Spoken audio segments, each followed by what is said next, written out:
दो चीज़ें जो इसमें बहुत ज़्यादा अच्छी लगती हैं आपको, पहला कि एडजस्टेबल सस्पेंशन फ्रंट में एंड क्लाइमेट कंट्रोल सीट। पर पता है यहाँ पे कैच क्या है, ये दोनों बेस वेरिएंट पे नहीं है।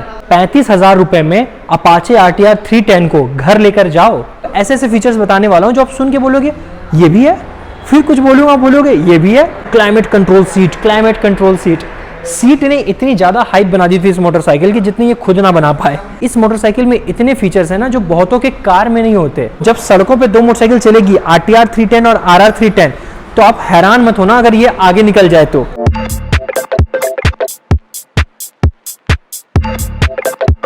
हाय everyone, welcome back to my YouTube channel. जी हाँ, आज हमारे साथ है 2024 की TVS अपाचे RTR 310। देखो, एक सवाल जो आप लोग मुझसे पूछते रहते हो कि 2024 में जब हमारे पास 300, 350, 400 सीसी के राउंड इतनी सारे ऑप्शंस अवेलेबल है मार्केट में ऑलरेडी, तो भी क्या हमें इस बाइक को कंसीडर करनी चाहिए? देखो, ये बहुत ही जेन्युइन सवाल है यार। जब आप 2.5 लाख 3 लाख रुपए किसी चीज़ में इन्वेस्ट करोगे तो आप तो बहुत अच्छे से रिसर्च करोगे ही ना। तो आप लोग क्या करते हो, रिसर्च नहीं करके वो सवाल मुझसे पूछ देते हो, जो कि बहुत अच्छा है क्योंकि मैं फिर थरोली रिसर्च कर उस पर वीडियो लेकर आ जाता हूँ। आपके जैसे कितने लोगों की मदद हो जाती है। तो आज इस वीडियो में मैं आपको हर एक चीज़ बताने वाला हूँ। हर एक चीज़ में बहुत ही डिटेल में बात होने वाली है।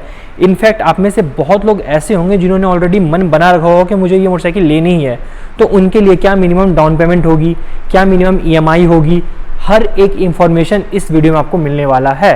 ट्रस्ट मी, अगर आप इस वीडियो को पूरा देख लोगे ना तो आपको इस मोटरसाइकिल से रिलेटेड कोई और वीडियो देखने की ज़रूरत ही नहीं पड़ेगी, क्योंकि इस कदर हर एक चीज़ मैं अच्छे से एक्सप्लेन करूँगा। तो वीडियो स्टार्ट करने से पहले अगर आपको TVS का कोई भी प्रोडक्ट चाहिए, हेलमेट चाहिए, जैकेट्स चाहिए, मोटरसाइकिल चाहिए, स्कूटी चाहिए, कुछ भी चाहिए, तो शोरूम का जो एड्रेस है वो नीचे डिस्क्रिप्शन में है। आप लोगों को कुछ नहीं करना है, एड्रेस कॉपी करो, गूगल मैप पे पेस्ट करो एंड आ जाओ। शोरूम को विजिट करो, टेस्ट राइड लो, चलाओ। अगर चलाने के बाद भी मन को भाए, लगे कि नहीं ये मोटरसाइकिल मेरे लिए है या फिर कोई भी मोटरसाइकिल मेरे लिए है, तो खरीद लेना।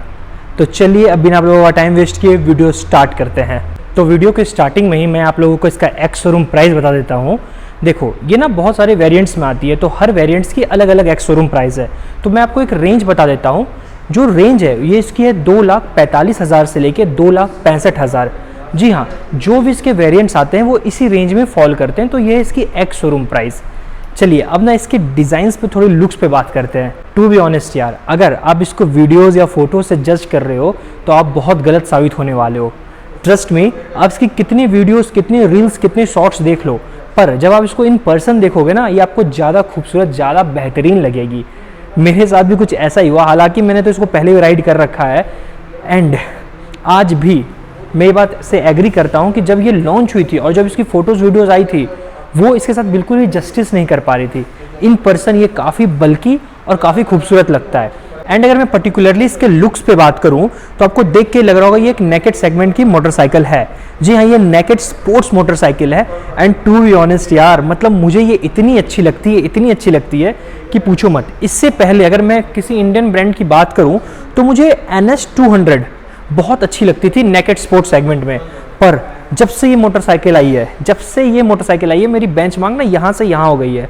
अब अगर इससे ख़राब लुक होगा तो नहीं चलेगा भाई, क्योंकि ये काफ़ी स्पोर्टी, काफ़ी नेकेड और काफ़ी ज़्यादा एग्रेसिव लगती है देखने में। जी हाँ, चलाने में उतनी एग्रेसिव नहीं है, चलाने में इट्स वेरी कंफर्टेबल। थोड़ी अपराइट हैंडल है इसके, बहुत ज़्यादा एग्रेसिव नहीं है, पर हाँ देख कर ना ये काफ़ी एग्रेसिव लगती है।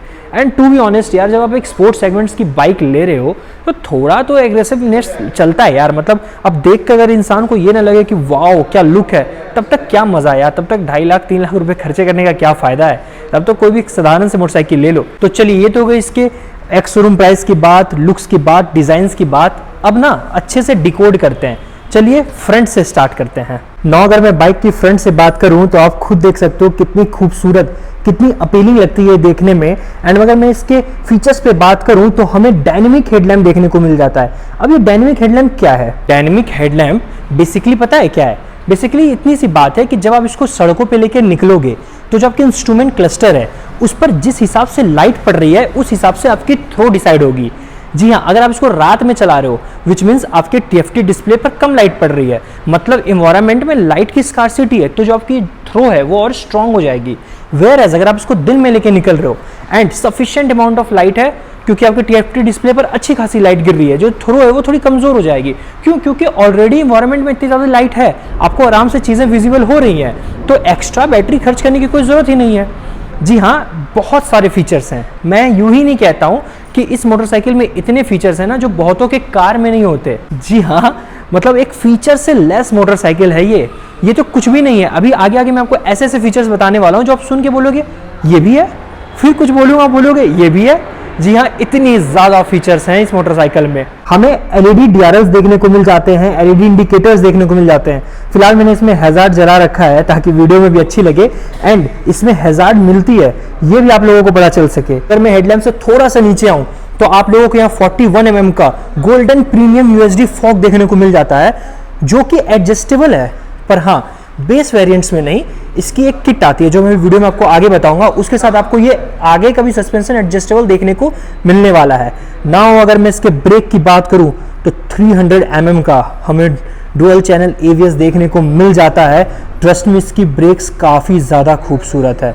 नाउ हमें अलॉय व्हील्स देखने को मिल जाते हैं, ट्यूबलेस टायर्स देखने को मिल जाता है। नाउ पर्टिकुलरली अगर मैं इसके टायर पे बात करूं तो हमें 110 सेक्शन का टायर देखने को मिल जाता है एंड अगर मैं ब्रांड की बात करूं तो आपको इसमें मिशलिन देखने को मिल जाती है।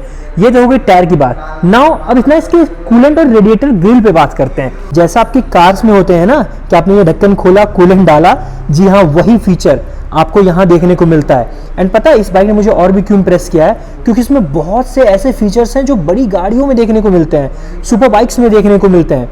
वो सब चीज़ मैं भी डिस्कस करने वाला हूँ। तो इसमें हमें यहाँ पे कूलेंट देखने को मिलता है, रेडिएटर ग्रिल्स देखने को मिल जाता है, हमें इसमें डुअल हॉर्न सेटअप देखने को मिलता है, देखो आप देख पा रहे होगे, विच मीन्स इसकी हॉर्न काफ़ी ज़्यादा स्ट्रॉन्ग है। हमें यहाँ पे स्मार्ट एक्स कनेक्ट देखने को मिलता है, ये इनका खुद का एक ऐप है, उस पर भी मैं वीडियो में आपको आगे बताने वाला हूँ। तो मुझे लगता है यही सारी बातचीत थी जो इसके फ्रंट में है। देखो यहाँ पे आपको ना इंडियन फ्लैग का कलर देखने को मिल जाता है, विच डिनोट्स कि ये मेड इन इंडिया मोटरसाइकिल है। तो ये रही इसके फ्रंट की बातचीत। तो चलिए ये तो हो गई बाइक की फ्रंट की बात। अब इसके इंजन पर बात करते हैं। अगर मैं इसके इंजन पर बात करूं तो हमें 312 सीसी का लिक्विड कूल्ड इंजन देखने को मिल जाता है। जी हाँ, एंड अगर मैं इसके पावर फिगर की बात करूं तो 30.8 Nm का पावर जनरेट करती है ये एंड 28.7 Nm का टॉर्क, जो कि बहुत ज़्यादा है एक 300 सीसी के हिसाब से। जी हाँ, एंड अगर मैं इसके इंजन की बात करूं तो आप लोगों को बहुत को लगता होगा कि ये सेम इंजन है जो RR 310 में यूज होती है। जी हाँ, ये वही इंजन है जो RR 310 में यूज होती है, but very much refined than that. जो RR 310 में इंजन यूज हो रही है ना, इंजन तो सेम इन्होंने यूज किया है, पर उसको बहुत ज़्यादा ट्विन करके, बहुत ज़्यादा रिफाइन करके यूज किया है। तो जब सड़कों पर दो मोटरसाइकिल चलेगी, RTR 310 और RR 310, तो आप हैरान मत होना अगर ये आगे निकल जाए तो। जी हाँ, ये आगे निकल सकती है क्योंकि उसी इंजन को बहुत अच्छे से रिफाइन किया गया है एंड ये हर ब्रांड, हर कंपनी करती है। फॉर एग्जांपल आप रॉयल एनफील्ड को देख लो, क्या करते हैं ना, जब वो एक सीसी पे 3-4 मॉडल्स लॉन्च करते हैं तो हर मॉडल एक दूसरे से ज़्यादा रिफाइंड होता है। सेम यहाँ पर टीवीएस ने किया है RR 310 और RTR 310 के अंदर। अब अगर बात करूँ कि कैसा परफॉर्मेंस है इसके इंजन का, जब आप सड़कों पे लेके चलोगे तो फिर क्या परफॉर्म करती है ये, वो अभी मैं वीडियो में आगे आपको राइड रिव्यू में बताने वाला हूँ एकदम डिटेल में। तो ये हो गई इसके इंजन की बातचीत। चलिए अब अगर इसके इंजन पे बात हो ही रही है तो हम ना इसके सीट पे बात करते हैं। इसका जो सीट है ना, ये बहुत ज़्यादा चर्चा में रहा है जब से ये बाइक लॉन्च हुई है। जी हाँ, climate control seat, climate control seat. Seat ने इतनी ज़्यादा हाइप बना दी थी इस मोटरसाइकिल की जितनी ये खुद ना बना पाए। इतनी ज़्यादा अच्छी तो सीट इसकी है ही है, पर यहाँ पर एक कैच है। देखो, दो चीज़ें जो इसमें बहुत ज़्यादा अच्छी लगती हैं आपको, पहला कि एडजस्टेबल सस्पेंशन फ्रंट में एंड क्लाइमेट कंट्रोल सीट। ये दो ऐसे फीचर हैं जो बहुत लोगों को अट्रैक्ट कर रहे हैं। पर पता है यहाँ पे कैच क्या है, ये दोनों बेस वेरिएंट पे नहीं है, इसके लिए आपको एक डायनेमिक किट लगवानी पड़ेगी एंड वो किट क्या है वो अभी मैं आपको बताने वाला हूँ आगे। पर वो दोनों आपको बेस वेरिएंट में देखने को नहीं मिलेंगे। नाउ अगर मैं इसके सीट पे बात करूँ तो काफ़ी कंफर्टेबल है, इसमें तो कोई कंप्लेन नहीं है कि सीट कंफर्टेबल नहीं है, बहुत कंफर्टेबल है। कुशनिंग इसकी बहुत बेहतरीन है एंड जो सीटिंग एरिया है, जो राइडर का सीटिंग एरिया है, बहुत अच्छा है। टैंक से थोड़ा नीचे रखा गया है सीट को ताकि आप बहुत कमिट होकर चला सको। जब चलाओगे ना बहुत मजा आएगा क्योंकि एकदम कमिटेड फील करोगे। एंड जो पिलियन की सीट है थोड़ी सी छोटी है पर उतनी ही ज़्यादा कंफर्टेबल भी है। हालांकि आप इस सेगमेंट में कोई भी बाइक उठाकर देख लो, पिलियंस की सीट छोटी ही पाई जाएगी, पर हाँ कौन कितना कंफर्टेबल देता है बात तो उसी की है। तो देखो, जब सीट पर बात हो ही रही है तो इसके सीट हाइट पर भी बात कर लेते हैं। तो जो सीट हाइट है इस मोटरसाइकिल की वो है 800 mm की। ट्रस्ट मी, ये जो सीट हाइट है ना वो बहुत ही ज़्यादा अच्छी है दोनों के लिए, long heighted Riders and short heighted Riders. देखो मैं 5'8", 5'9" के बीच में हूँ, ठीक है। मैं जब इसको राइड करता हूँ मुझे ज़रा भी दिक्कत नहीं होती। एंड एक मेरा दोस्त है वो 6 फीट के अराउंड है, वो भी जब इसे राइड करता है उसके भी पैर ज़्यादा नहीं मुड़ते।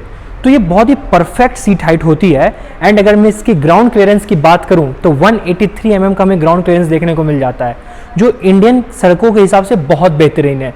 जी हाँ, मतलब आप जब इसको लेके सड़कों पे उतरोगे, ऐसा ही नहीं सिर्फ हाईवेज की मैं बात कर रहा हूँ, अगर आप अच्छे सड़कों पे नहीं भी जाओ, थोड़ी ऑफ रोडिंग भी करने की कोशिश करो, तो आपकी जो ये नीचे की साइड है ना मोटरसाइकिल की, वो ब्रेकर्स पे नहीं बजेगी या फिर आपको पोर्ट होल्स में दिक्कत नहीं देने वाली है।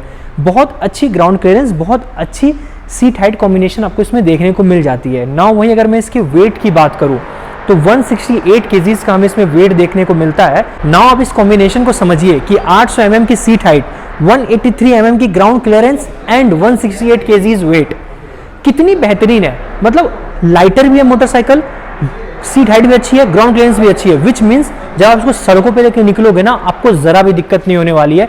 ट्रैफिक में तो मैन्यूवर करना इतना आसान हो जाता है। देखो क्या होता है ना, जब आप एक हेवी मोटरसाइकिल लेके निकलते हो, उसके अलग फायदे हैं कि वो रोड पकड़ कर चलती है, पर ट्रैफिक में मौत आ जाती है यार। जब ये मोटरसाइकिल लेके आप ट्रैफिक में जाओगे ना, आपको कोई दिक्कत नहीं होने वाली, कोई दिक्कत नहीं। गर्मियों में जो इसकी क्लाइमेट कंट्रोल सीट है वो तो अलग कमाल करती है, सर्दियों में क्लाइमेट कंट्रोल सीट है वो अलग कमाल करती है। मतलब इसकी सीट ने इतनी हाइप बनाई थी मार्केट में जितना ये बाइक की नहीं बनी थी। जी हाँ, जब ये आई थी ना तो एसी वाली सीट मतलब गजब सा ही हाइप था मार्केट में। तो आई थिंक सीट के अराउंड मैंने हर एक बात कर दी है। नाउ अब इसके फ्यूल टैंक पे बात करते हैं। अगर मैं इसके फ्यूल टैंक कैपेसिटी की बात करूं, हालांकि आपको देखने में टैंक बहुत ही बल्कि बहुत बड़ा लगता होगा, पर जो इसकी फ्यूल टैंक कैपेसिटी है वो 11 लीटर्स की ही है। एंड अगर मैं इसकी माइलेज की बात करूं तो 30 से 35 के बीच में आपको माइलेज देखने को मिल जाएगी, विच मीन्स मैं सिर्फ हाईवे की बात नहीं कर रहा, ना ही ब्रेकर टू ब्रेकर की बात कर रहा हूँ, मैं एक ट्रिप की बात कर रहा हूँ जिसमें आप थोड़े बहुत हाईवेज पे भी चलते हो, ब्रेकर टू ब्रेकर भी राइड करते हो। जब आप ओवरऑल इसकी माइलेज देखोगे तो 30 से 35 पे ही आपको देखने को मिलेगी ना। जो माइलेज है ना वो बहुत ही सब्जेक्टिव चीज़ है, क्योंकि वो पर्सन टू पर्सन बहुत ज़्यादा वेरी करती है। ये कह ही नहीं सकता मैं कि हाँ इतना ही आपको माइलेज देखने को मिलेगा। क्या हो जाता है कभी कभी कि जब कोई लोग है ना इसको बहुत ज़्यादा रैब करते हैं, तो उनको ऑब्वियस सी बात है माइलेज कम होगी, पर आप इसको तरीके से चलाओ, ढंग से चलाओ, 30 से 35 के बीच में माइलेज फॉल होती है। इनफैक्ट मैंने खुद निकाला है 30 से 35 के बीच के माइलेज, 32-34 माइलेज मैंने खुद निकाला है जब इसको ट्रिप पे लेके गया था। मैं अच्छे से मैंने इसको राइड कर रखी है एंड वो चीज़ें मैं आपको अभी राइड रिव्यू में शेयर करने वाला हूँ। टैंक से थोड़ा ऊपर आते हैं, इसके स्विचेस, इंस्ट्रूमेंट क्लस्टर, इन चीज़ों पर बात करते हैं। नौ अगर मैं इस बाइक के स्विचेस वगैरह पे बात करूं तो सबसे पहले मैं आपको ये बता दूं, जो इसकी स्विचेस हैं वो काफ़ी ज़्यादा प्रीमियम लगती है एंड जो फिट एंड फिनिश है वो बहुत अच्छी है। ऐसा देख के नहीं लगता ना कि हाँ इस पर काम किया जा सकता था, इट्स वेरी गुड। प्रेस वेस करने पर भी ना आपको काफ़ी प्रीमियम फील होने वाला है। नाउ अगर मैं इसके ब्रेक्स या क्लचेस पे बात करूं तो आप देख लो एडजस्टेबल ब्रेक और क्लचेस हमें देखने को मिलते हैं। हाँ, एक चीज़ बस नहीं है, वो है हीटेड ग्रिप्स। जी हाँ, पर ट्रस्ट में ये बाइक इतनी ज़्यादा फीचर है, इसमें इतनी ज़्यादा फीचर है कि ये तो आपको लगती भी नहीं है। एंड इंडिया में तो कोई बाइक अभी हीटेड ग्रिप्स दे ही नहीं रही है इस सेगमेंट के अराउंड। हाँ, मुझे ऐसा लगता है कि नए अपडेट्स के साथ हो सकता है टीवीएस आपको ये भी दे दे, तो इसमें आपको हीटेड ग्रिप्स फिलहाल तो देखने नहीं मिलते, पर हाँ इन फ्यूचर हो सकता है कि आपको देखने मिल सकते हैं। चलो ये तो हुई इसकी स्विचेस, ब्रेक्स, क्लचेस वगैरह बात। अब ना इसके इंस्ट्रूमेंट क्लस्टर पर बात करते हैं। तो सबसे पहले मैं आपको दिखाता हूँ इसका इंस्ट्रूमेंट क्लस्टर। टीवीएस रेसिंग काफ़ी बेहतरीन, मतलब आपको 5 इंच का TFT डिस्प्ले देखने को मिल जाता है जो काफ़ी बेहतरीन, काफ़ी खूबसूरत लगती है। पहले गेम्स में होता था ना जैसा आपका कंसोल, वैसा कंसोल आपको इसमें देखने को मिल जाता है जो काफ़ी अच्छा लगता है। एंड सिर्फ इतना ही बात नहीं है, अगर मैं बात करूं कि क्या क्या इंफॉर्मेशन ये कैरी करती है तो उसका कोई अंत नहीं है। जी हाँ, बहुत ज़्यादा इंफॉर्मेशन ये कैरी करती है। वो जो बेसिक चीज़ें होती हैं कि speedometer, tachometer, clock, fuel average, fuel capacity, वो सब तो इसमें देखने को मिलते ही हैं, और भी बहुत सारी चीज़ें। अगर आप इसमें डायनेमिक किट लगवा लो तो आप एयर प्रेशर्स भी मॉनिटर कर सकते हो अपने व्हील्स के। जी हाँ, वो चीज़ें आपको किट के साथ देखने को मिलती हैं। एंड नाउ हम इसके मेनू पे जाके देखते हैं। अगर मैं मेनू में जाऊं तो आपको यहाँ पे राइड मोड्स देखने को मिलते हैं, trip details, my vehicle performance. And अगर मैं राइड मोड्स के अंदर जाऊं तो आपको अर्बन, रेन, ट्रैक, स्टार्ट, बहुत सारी चीज़ें देखने को मिलती है। मतलब आप ये समझो कि इसमें फीचर्स में कोई कमी नहीं है। एंड जो इंफॉर्मेशन ये कैरी करती है, इतनी ज़्यादा इंफॉर्मेशन अभी किसी भी मोटरसाइकिल में आपको देखने को नहीं मिलेगी। एंड जो परफॉर्मेंस ये देती है उस पर तो अभी मैं बात करने वाला हूँ। तो ये कुछ बातें थी जो आपको इंस्ट्रूमेंट क्लस्टर और स्विचेस के बारे में मैं बताना चाहता था। नाउ अगर मैं रेयर साइड मोटरसाइकिल की बात करूँ तो सबसे पहले आप ये देखो, मैं ना मतलब कि बगल वाले एग्जॉस्ट को उतना फैन नहीं हूँ, मुझे अंडर वाले एग्जॉस्ट ज़्यादा पसंद आती है, पर इस बाइक में ये जो है ना इसकी थिकनेस इंक्रीज करती है तो बहुत ही ज़्यादा लगता है, बहुत ही ज़्यादा खूबसूरत लगता है ये। नाउ अगर मैं rear side of the bike की बात करूँ, सबसे पहले हमें एडजस्टेबल मोनोशॉक सस्पेंशन देखने को मिल जाता है, हमें 110 सेक्शन का टायर देखने को मिलता है, 240 mm का हमें डिस्क ब्रेक देखने को मिल जाता है, डुअल चैनल्स है, आपको बता ही चुका हूं, हमें LED indicators, LED tail lamp देखने को मिल जाते हैं। तो कुछ इतनी सारी चीजें हमें rear side of the motorcycle में देखने को मिलती है। ट्रस्ट मी, फ्रंट से तो बल्कि लगती ही लगती है, rear side of the motorcycle भी कुछ कम नहीं लगती, बहुत बल्कि बहुत अपीलिंग लगती है हमें देखने में। तो चलो ये तो हो गई पूरी बाइक की बातचीत। जी हाँ, मैंने फ्रंट से लेकर रेयर तक हर एक चीज अच्छे से आप लोगों को एक्सप्लेन कर दिया है। एंड हाँ, एक चीज थी जो मैं आपको बताना चाहता हूं कि जिस तरह इस बाइक को मार्केट किया था कि हमें क्लाइमेट कंट्रोल शीट्स देखने को मिलते हैं, एडजस्टेबल फ्रंट सस्पेंशंस देखने को मिलते हैं, ये चीजें आपको बेस मॉडल में नहीं मिलती। आपको दो तरह की इसमें किट्स देखने को मिलेंगे, पहला तो है डायनेमिक, दूसरा है डायनेमिक प्रो। अब दोनों जो इसके पैकेज है ना, पहले मैं आपको उसका प्राइस बता देता हूं। जो डायनेमिक किट का पैकेज है वो 18,000 रुपए beyond the bike. Okay, now अगर डायनेमिक प्रो की बात करूं तो वो है 22,000 रुपए बियॉन्ड दी बाइक। बाइक खरीदने के बाद वो आप कंबाइन करा सकते हो। जी हाँ, अगर आप डायनेमिक किट की बात करो तो इसमें आपको एडजस्टेबल सस्पेंशन हो गया, आपका एयर प्रेशर हो गया, ये चीज़ें आपको देखने को बेसिक चीज़ें मिल जाएगी। पर अगर आप डायनेमिक प्रो की बात करो तो उसमें आपको क्लाइमेट कंट्रोल सीट्स हो गए, ब्रास कोटेड चेन्स देखने को मिलेंगे, मतलब बहुत सारी चीज़ें हैं जो आपको तब देखने को मिलेगी जब आप इन चीज़ों में किट लगवा लो। तो चलिए, ये तो हो गई बाइक के बारे में हर एक बातचीत। अब मैं आपको जल्दी से इसका राइड रिव्यू बताता हूं। जब मैंने इसको राइड किया तो मुझे कैसा फील हुआ। देखो, राइड रिव्यू जो मैं बेसिकली दो चीज़ों में इसका डिवाइड करने वाला हूं, एक है परफॉर्मेंस, एक है कंफर्ट। परफॉर्मेंस की अगर मैं बात करूं, इंजन टॉप नॉच। जी हाँ, मैंने RR 310 चला रखी है, पर सिंस आई टोल्ड यू कि इसकी जो इंजन है वो RR 310 वाली ही है, पर more refined than it. RR 310 से रिफाइंड इंजन है RTR 310 की, तो मज़ा भी ज़्यादा देती है, तो आपको मिनिमम वाइब्रेशंस देखने को मिलते हैं। इनिशियल पिकअप की बात करूं, good. Mid range torque very torquey, मतलब होल्ड करके देती है टॉर्क को मिड रेंज इसकी। एंड अगर मैं टॉप एंड की बात करूं तो एक्सेलेंट, लिटरली बहुत अच्छी लगी। तो ये तो होगी इसकी बातचीत ना। अगर मैं इसके गियर्स बॉक्स की बात करूं तो आपको एक भी मिस शिफ्ट देखने को नहीं मिलेंगे। ऐसा नहीं होगा कि आप शिफ्ट ले रहे हो और वो मिस हो जा रही है, नहीं। आप चाहे एग्रेसिव डाउन शिफ्ट करो या एग्रेसिव अप शिफ्ट करो, आपको मिस शिफ्ट देखने को नहीं मिलते हैं। ब्रेकिंग पे बात कर लेता हूं, ब्रेकिंग एक्सीलेंट। देखो, मैं हमेशा कहता हूं कि एक अच्छी ब्रेक होना एक बाइक के लिए उतनी ही इंपॉर्टेंट है जितनी उसमें पावर। अगर आप मैं बाइक में पावर भर भर के भी दे दूं, अच्छा ब्रेक ना दूं, कुछ नहीं कर पाओगे, बस जाके कहीं लड़ जाओगे, गिर जाओगे।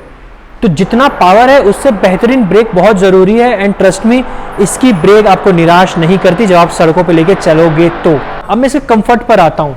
थोड़ी सी अपराइट हैंडलिंग है, एग्रेसिव दिखती है, उतनी एग्रेसिव है नहीं। रेफरेंस टू कंफर्ट में बोल रहा हूँ, ठीक है। बहुत अच्छा संतुलन है, बहुत अच्छा कॉम्बिनेशन है एग्रेसिव लुक का एंड कंफर्टेबल सीट्स का, बहुत अच्छा। ट्रस्ट में, अगर मैं इसको कंफर्ट पर जज करूं तो मैं इसको 10 आउट ऑफ 10 देने वाला हूं। काफ़ी कंफर्टेबल है। जब मैं रोड पे लेके चला ना, मुझे भी ज़रा भी हैक्टिक फील नहीं हुआ। मैंने पर्सनली भी इस बाइक से एक दो ट्रिप मार रखी है, तो क्या होता था ना, मुझे लगता था ठीक है अभी थका नहीं है, 2-4-10 किलोमीटर तो और चल जाऊंगा। ये एक अच्छी बाइक की खूबी होती है जो आपको वो कंफर्ट प्रोवाइड करती है। तो ये थी मेरी राइड रिव्यू, जो मुझे राइड करने के बाद इसको कैसा फील हुआ। नाउ आप लोगों को लग रहा होगा कि मैं कुछ भूल गया। जी नहीं, ऐसा बिल्कुल भी नहीं है। आई नो, मैंने वीडियो के स्टार्टिंग में आपको कहा था कि अगर आप इसको लेने में इंटरेस्टेड हो तो जो मिनिमम डाउन पेमेंट है, मिनिमम EMI है, मैं आपको बताने वाला हूँ। तो जो मिनिमम डाउन पेमेंट होने वाली है अपाचे RTR 310 की, वो है 35,000 रुपये, 35,000। जी हाँ, 35,000 रुपये में अपाचे RTR 310 को घर लेकर जाओ। एंड अगर मैं इसकी मिनिमम EMI की बात करूं तो वो है सिर्फ और सिर्फ 7,000 रुपये। देखो, जो ये डाउन पेमेंट और EMI होती है ये फिक्स नहीं होती, ये आपके सिविल पे डिपेंड करती है। हो सकता है अगर आपकी सिविल बुरी हो तो आपको इससे ज़्यादा देना पड़े, अच्छी हो तो कम देना पड़े। तो ये चीज़ें आपको शोरूम आकर ही पता चलेगी। एंड शोरूम का एड्रेस मैंने ऑलरेडी नीचे डिस्क्रिप्शन में दे रखा है, ठीक है। ये हो गई डाउन पेमेंट और EMI की बात। तो आई थिंक मैंने हर एक चीज़ इस बाइक से रिलेटेड इंफॉर्मेशन जो भी होनी चाहिए थी, जो भी मुझे लगा इंपॉर्टेंट है, मैंने इस वीडियो में दे दिया है। अगर आप लोगों को फिर भी कोई डाउट रह जाए, आप लोग मुझे कमेंट करो, मैं उसका रिप्लाई करूंगा। एंड आप मुझे इंस्टाग्राम पे भी मैसेज कर सकते हो। I think I will wrap up this video now. कोई इंफॉर्मेशन बची नहीं बताने को। So that's all for this video. Do like, share and subscribe to my YouTube channel. मिलते हैं अब एक नई वीडियो में एक नई टॉपिक, एक न्यू मोटरसाइकिल के साथ। तब तक के लिए ड्राइव सेफ। जी हाँ, घर से निकलना है, बाइक पर बैठना है तो हेलमेट पहनना है। That's all.